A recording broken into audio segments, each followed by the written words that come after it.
Hi, Antonio. Hi. Thank you very much for this opportunity to listen to you. We had good contacts last week in Kananaskis in the G7 meeting. During this week, back to back with the NATO summit. And we look forward to hearing you about the latest contacts, notably yesterday your meeting with President Trump, and what is, from your point of view, the situation on the ground, and what we can do to continue to give you our unwavering support to Ukraine now and in the future. The floor is yours. Thank you so much, Antonio. Dear President Costa, Ursula, Madam President, dear friends, dear leaders, it's good to see you all again. And thank you for inviting us to take part in this meeting of the European Council. So first of all, thank you to everyone who supports our people and our defense against Russian attacks. It's important not to forget that the war that Russia brought to Europe is still ongoing, and in Moscow there are still plans to expand this pressure against us in Ukraine and also against European countries and the EU itself. This is Putin's dream, to see a fragmented Europe where marginal voices gain influence and speak not for unity but for division. That's why Russia supports anyone, and no matter how extreme, who tries to weaken Europe from the inside. Most of you see this threat clearly and are standing against it.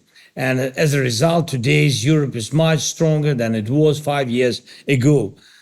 And that is what unity gives us. The world is clearly unstable, but the EU remains a strong global force that can protect and does protect European values and interests. It also plays a key role in making sure the war that Russia is waging doesn't spread further and in moving things toward peace. Without Europe, this would not be possible. So I thank you for your help. Ukraine is ready for a just peace, and Ukraine is ready for a ceasefire. It's Russia that blocks everything, and this is why pressure must increase. So sanctions against Russia remain one of the most effective tools for limiting its aggression.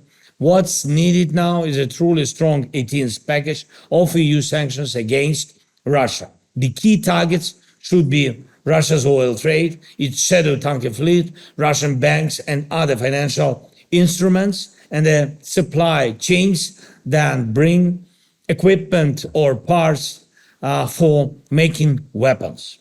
Some European companies are still sending critical components to Russia.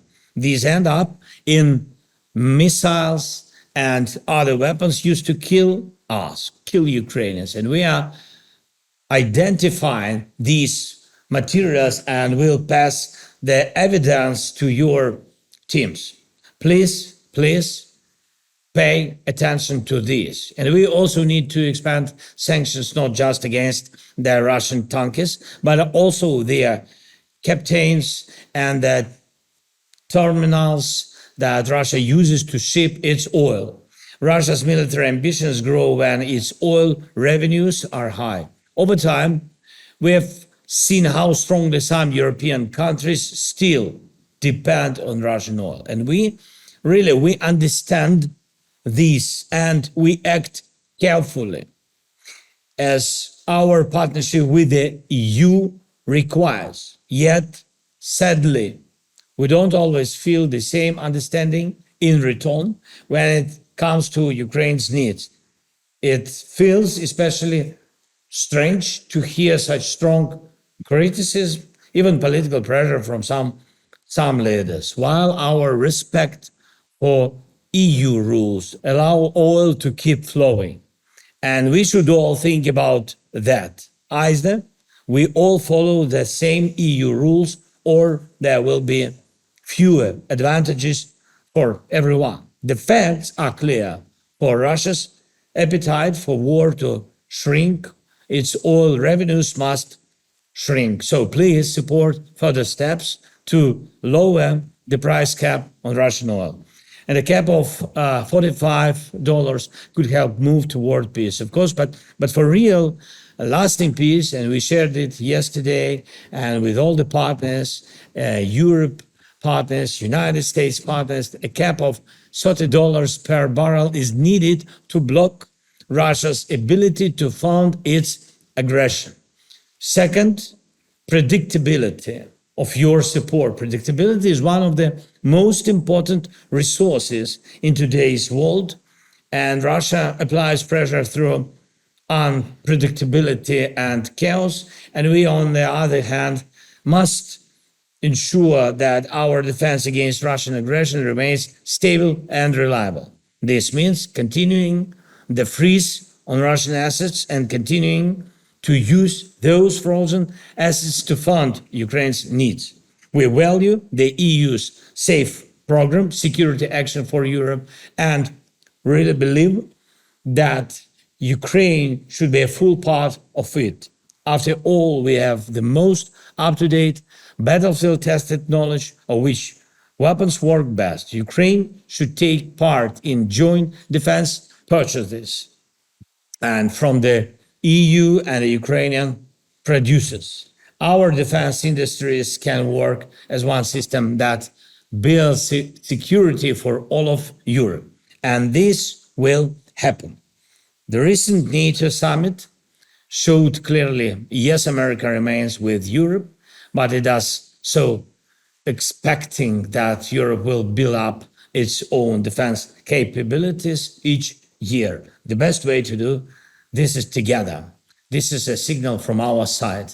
And budgetary support remains vital for us. Each of you understands that war creates a budget deficit, and under constant Russian attacks, no European country could manage that deficit alone. And we count on your continued support to cover our budget needs, especially for next year.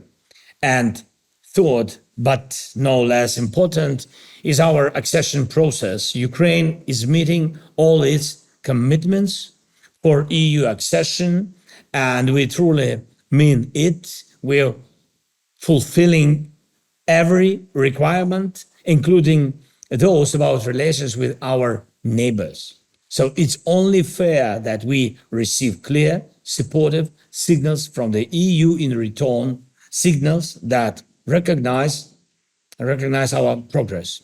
What's needed now is a clear political message that Ukraine is firmly on the European path and that Europe stands by its promises.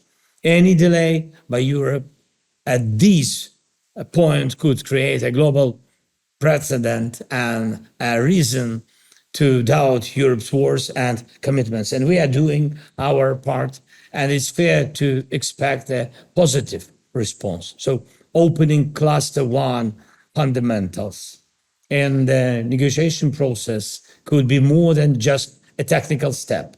It would be a political decision that defines Ukraine's future integration with Europe. Please support this. And we are working to be ready on all clusters this year. And of course, and one more thing, what I wanted to share, I want to stress that what we are discussing here is not just politics. It's not just precision. This is what gives motivation, support, and strength to the men and women who are defending their families and our independence against Russia's criminal and unprovoked war. And the stronger your decisions, the stronger our defense, and the closer we are to ending Russia's aggression. Please keep that in mind. Thank you again. Thank you, Antonio. Thank you very much, Volodymyr. Thank you so much. Thank you, friends. Bye-bye.